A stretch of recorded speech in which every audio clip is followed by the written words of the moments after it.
Hello, good morning, good evening, good afternoon, and welcome to your Higher Love Mirror Reading weekly check-in. Just a little health update. I am having tests and seeing, getting the right tests and getting to the right doctors. I'm speaking to the right doctors, so I'm hoping to be back at full speed.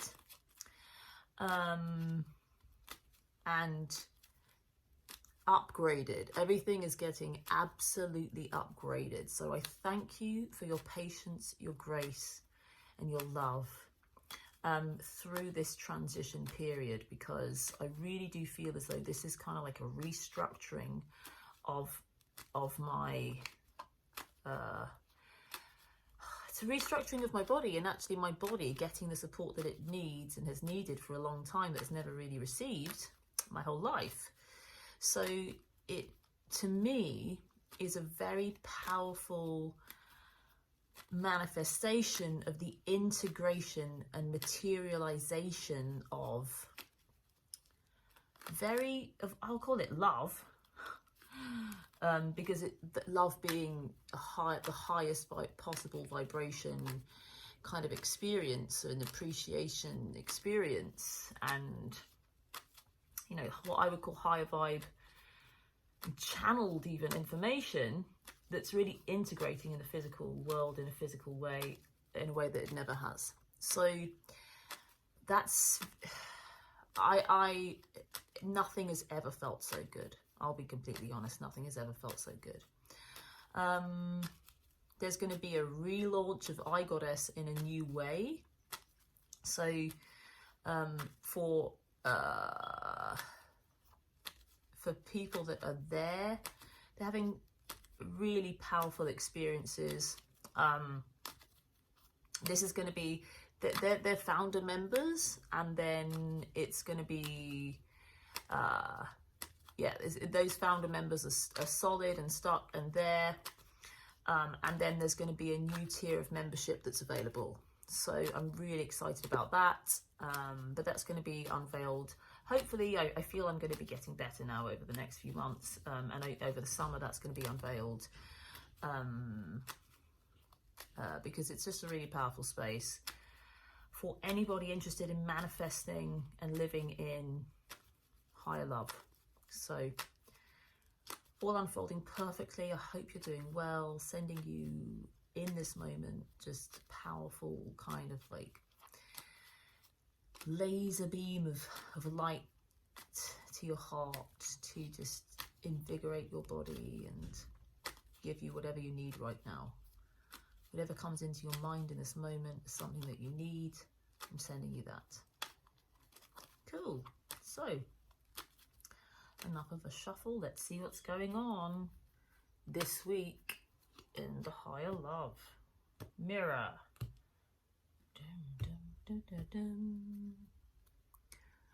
Bottom of the deck, seven of Pentacles. So yes, appreciation is massive at the moment, but this 7 is really a card that just says chill out, wait, you don't have to take any action. This isn't the time to take action. This is the time to take in information, especially potentially information from the past, but also to experience yourself powerfully in the past. So to maybe go back and revisit times, experiences, what has been manifested in these pentacles, the manifested reality of the past, going back to the past and really appreciating yourself, loving yourself, owning yourself and your experience in a really powerful way, revisiting and making whole that, especially in this relationship. So first card for you, Page of Swords. He was out the I Goddess circle yesterday. It'd be helpful if we could see him though. Second card for you, the Tower. Getting interesting. Third card for you, 8 of Pentacles. Fourth card for you, the Empress. First card for the Mirror, the Sun. Second card for the Mirror, 4 of Cups. I don't know if you can hear the birds singing outside. Third card, interesting, 9. So we've got 7, 8, 9 of Pentacles. And fourth card for the mirror, the Queen of Wands. I'll just move this all up a little bit. This up a bit. Oh, a little bit too high on this side. There we go. Middle cards come later. That's 7 of Pentacles in the middle there. So yes, number 1 card for you, the Page of Swords. And as I said, this was I take out a few cards. I have been taking out a few cards for the I Goddess circles that I've been able to do the last couple of weeks as well. And that Page of Swords really came out and had a lot of information yesterday. So it's a very strong energy, a very strong message, and it really is. It's about allowing the reactive responses to stimuli. So this kind of area, this side, is really about you in the world, not necessarily in the reflection of the mirror of the relationship, which is always part of the world. So it's really kind of everything and everywhere, but it's indicative and moves towards and speaks to your relationship with the world. So those swords are about air, the communication. That includes kind of communication with yourself in your mind. So what's going on with you in your thoughts, and how are you thinking about who you are in the world? And the message has been to allow yourself to be more reactive, to just embrace the immature, reactive part of yourself. There's a lot of focus within spirituality, personal development, psychology even, to kind of get a hold of yourself, to be responsive and not reactive, to be kind of take the higher ground to a certain extent, to not be reactive, to not just be intuitively respond, or not say the first thing that comes to your mind, to be more considered, to be kind, maybe, right? And it's not necessarily that you need to be cruel to be kind with this Page of Swords, but it kind of is, because that Page of Swords can be really cutting. And it's saying, just let your truth be told in the reaction. Don't withhold that, because if you're withholding that when it's happening, there is a restriction. So it's saying that there, at certain times, it is better, so to speak, or it might be the path of least resistance to not necessarily, well, here's what I want to say is what feels true, and actually what feels like the message is never override a reaction. Because if you're being reactive, if that's the first thing that's happening, that is your instinct.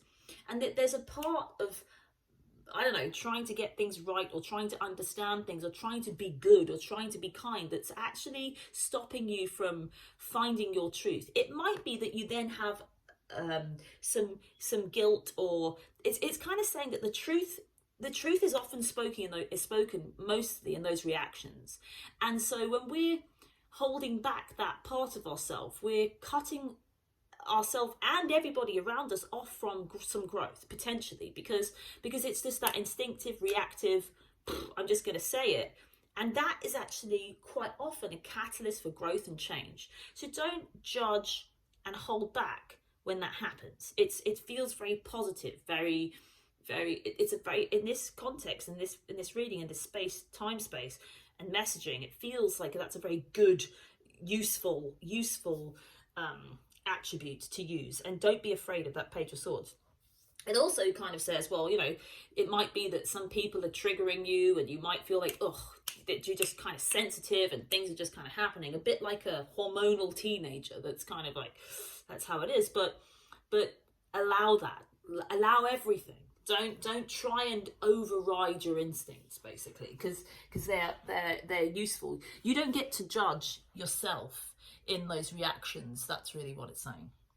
But then I think it, you know, being followed by the tower, there's some necessity, there's something that's necessary in this. It might create some change, some sudden change, sudden shift, and it even may feel as though everything is falling apart, so to speak. But there are two things that you need to understand in that when that happens.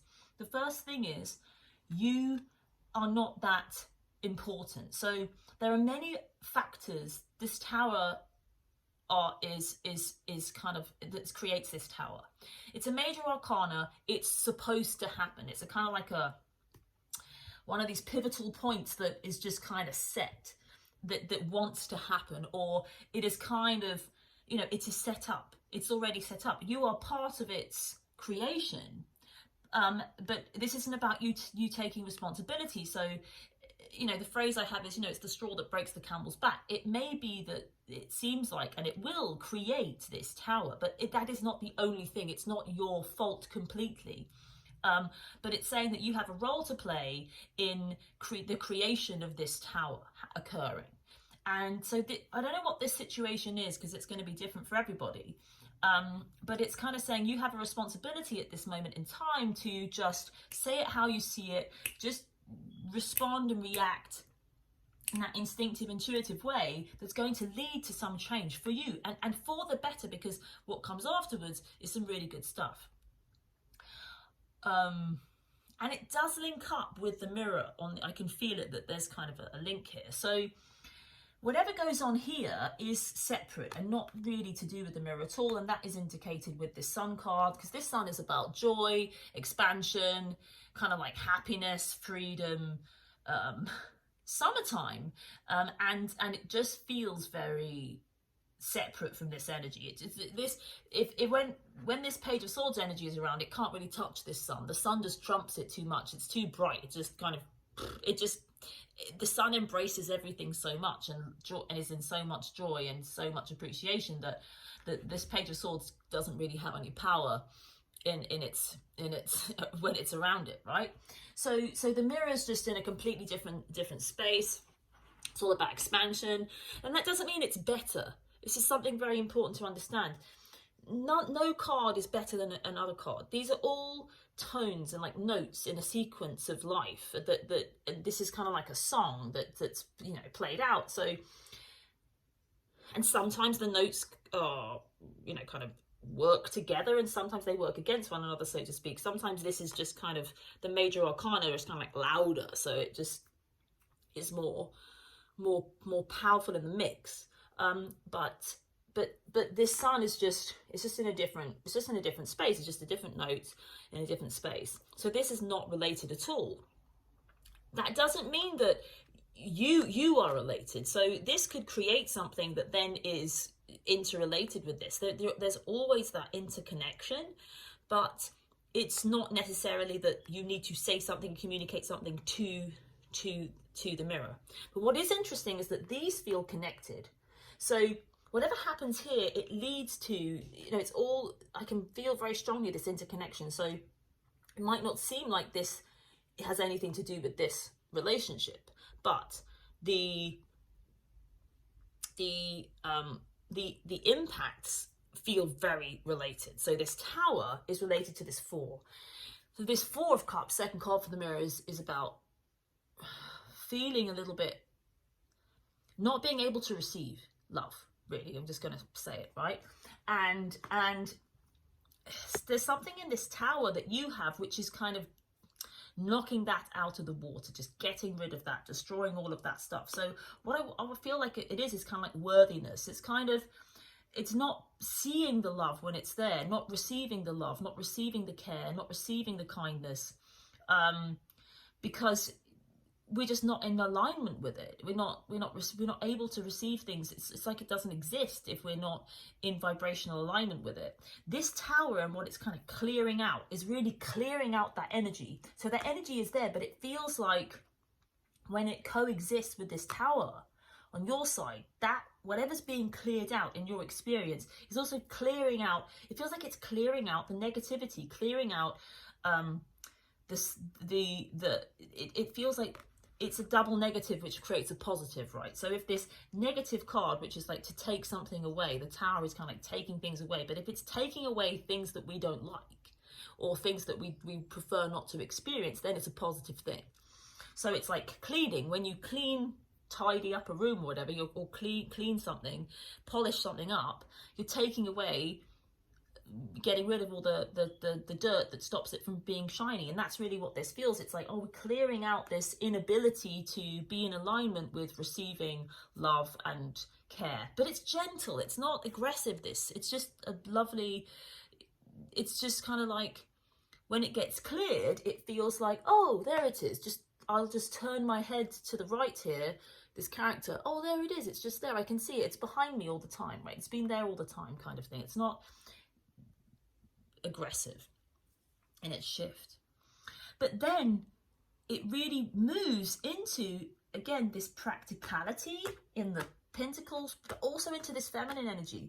Very, very interesting. So as I was talking about my personal experience at the moment, it really feels very powerfully that all this feminine energy, I would call it, an intuitive energy, and the earth and nature, and just kind of what is, to be honest, on a very basic reality kind of level, animalistic, instinctive level, is really matching up with what we experience as powerful and useful and that has value. So this material is kind of hooking up with the material, because it's not as though that feminine energy isn't material, because it is, it's about the earth, but it's almost like in our minds we're not understanding that the gold that we're measuring and the money that we're using, or the value that we're creating and assigning to things, we have lost sight. Well, the sun just came out, it's very interesting, stream through the window.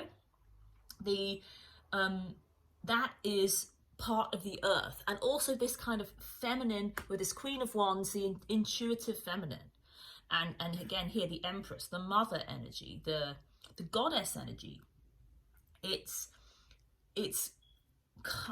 like this material focus and this ability to create and manifest, so to speak, in the material world, is just connecting us to this innate truth of life, that we are connected to the earth and connected to nature, and there is nothing more powerful than nature.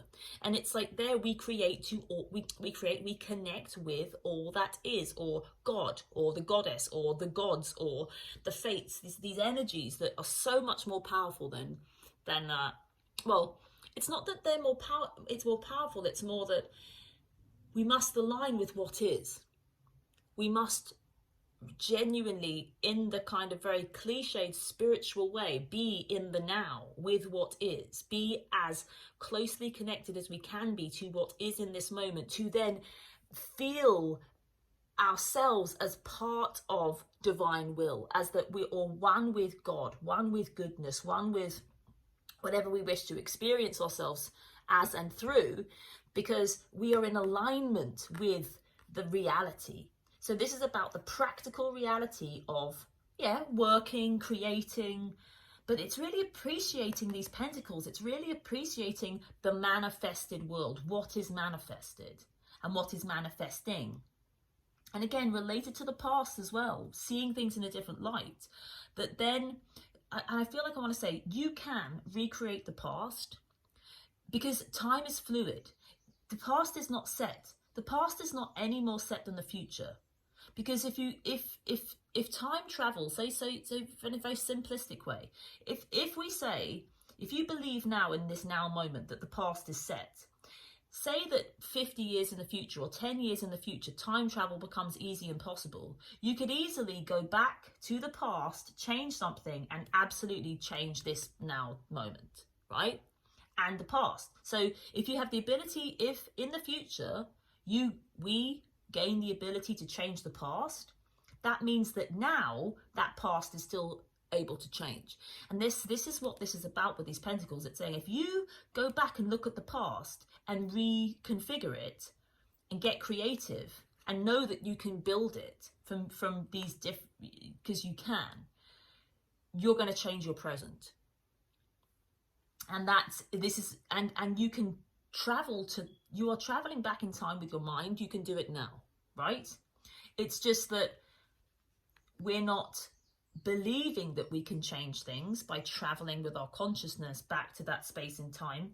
And therefore, because we don't have that belief that we can go in there and change it. But, you know, if you spoke to anyone that was into hypnotism or any of that thing, or anything like that, or even, you know, it works the opposite way in terms of manifestation. It's just tuning into something in the past or in the future and then kind of like time traveling there.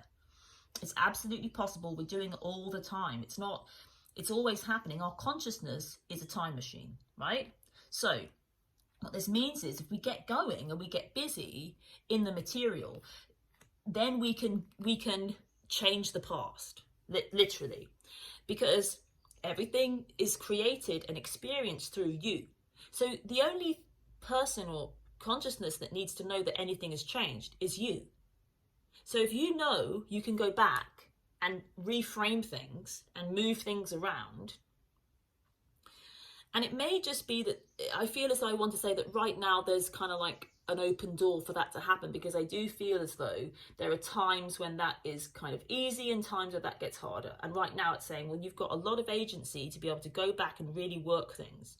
But it does take concentration or effort. You've got to kind of believe that you can do it. It's saying, take this 8 into this 7, take this 8 back into the past, get in there, get working, and then you're really going to connect up with this powerful energy. And this is on a personal level, but also a collective level.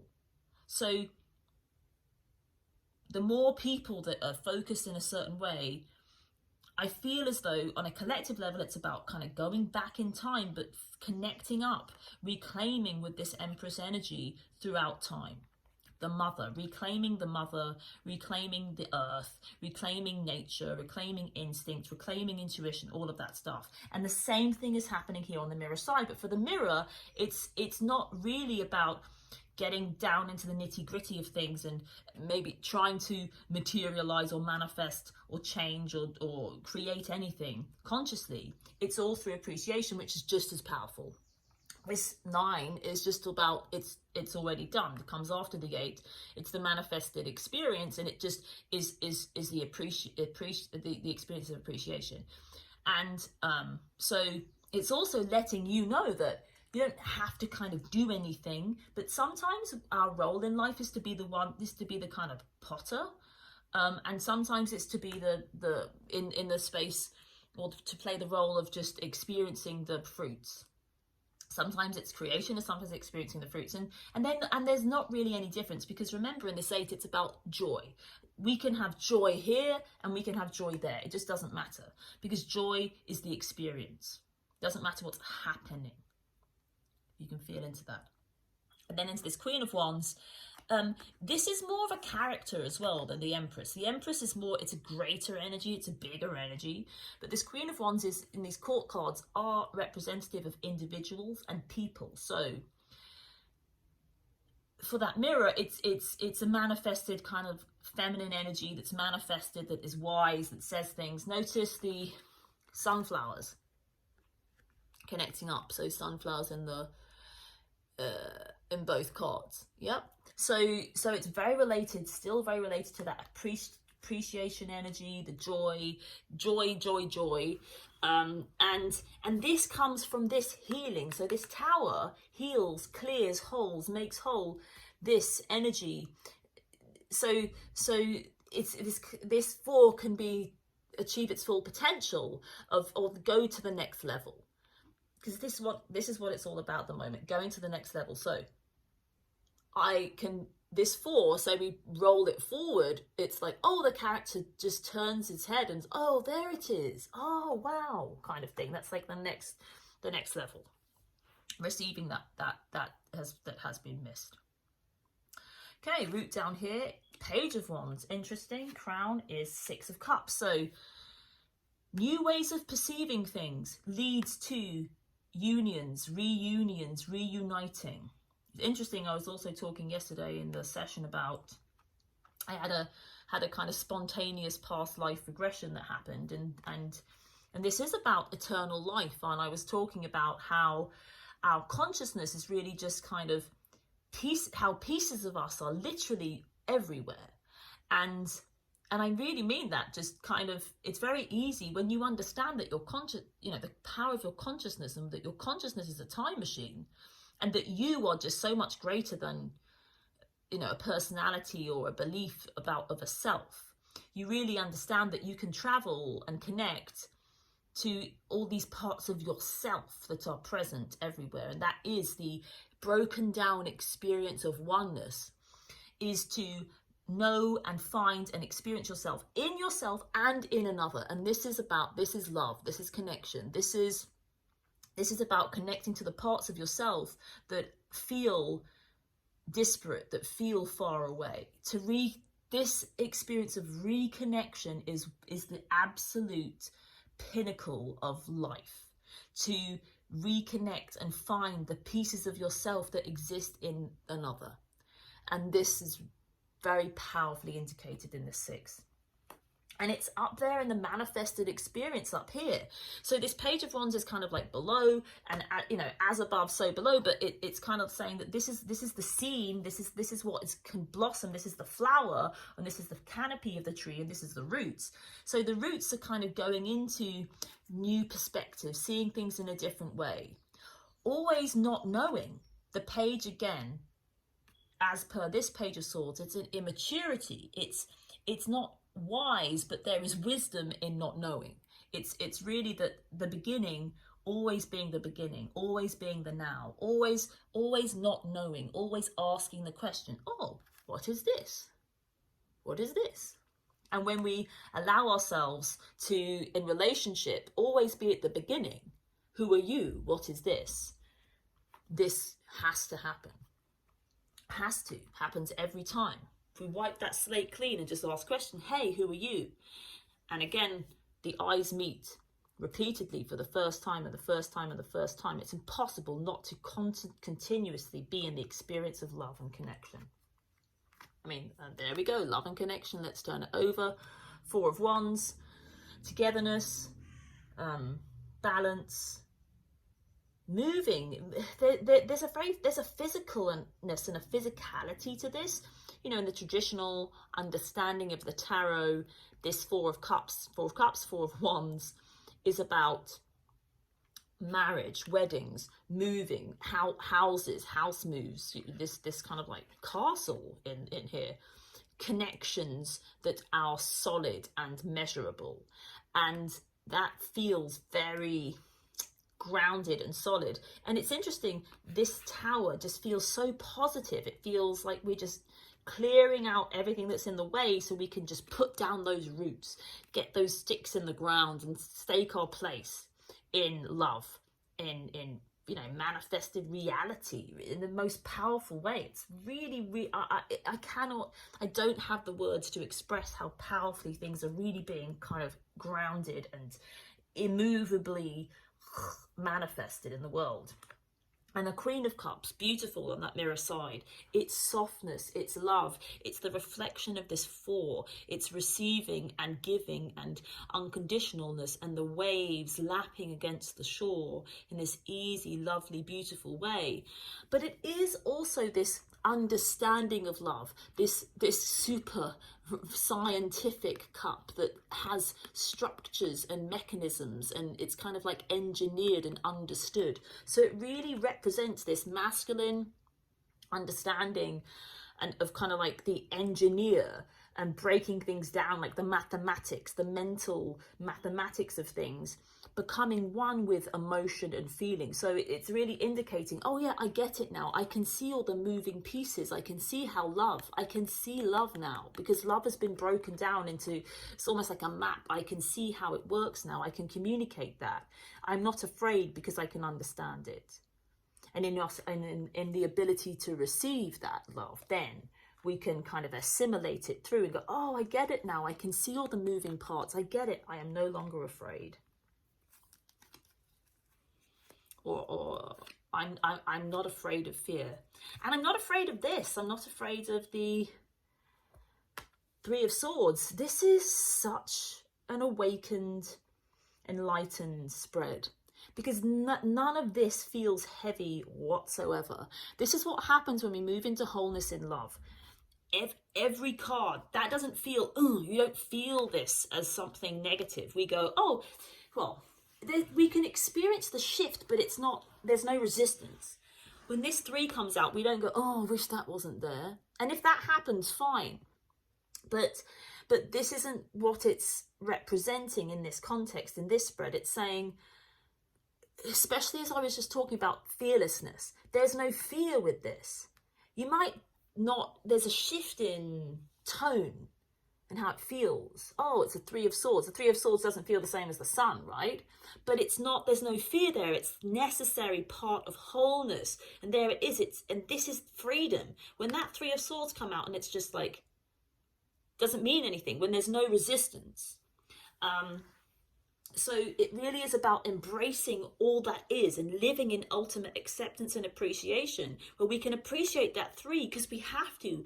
Unfortunately, we don't get to block off any emotion or any experience in life without hurting without restricting our potential for experience. So it's really just that this note, this color, this tone is so beautiful. The fact that all of this kind of circles and moves around this center, this is the center cornerstone.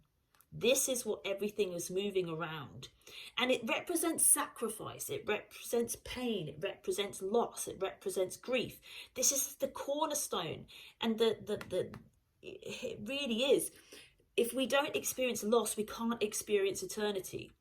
If we can't experience that through loss, we experience fullness. And it's saying that the greatest love stories have to be kind of tragic as well, because everything has its equal and opposite. And if we restrict our ability to experience grief and loss, we restrict our experience of joy and abundance. And when we really genuinely, not just in our minds and not just intellectually, but in our experience and emotionally, embrace that 3 of Swords as part of the beautiful rainbow. Look at that lovely red color. It's just beautiful in its rainbow. Then genuinely, it's impossible to fail. There is nothing that could ever create fear or that could hold you back, because every single piece is there for you. And just well done, because this is incredible, and it wouldn't be here if it wasn't true for you. So I'm humbled by your love and ability to embrace what is, and to know that love is all things. And this has been the gift of this and your relationship throughout all of time. Namaste, lots of love, and I'll see you next week. Stay tuned, lots of exciting things coming.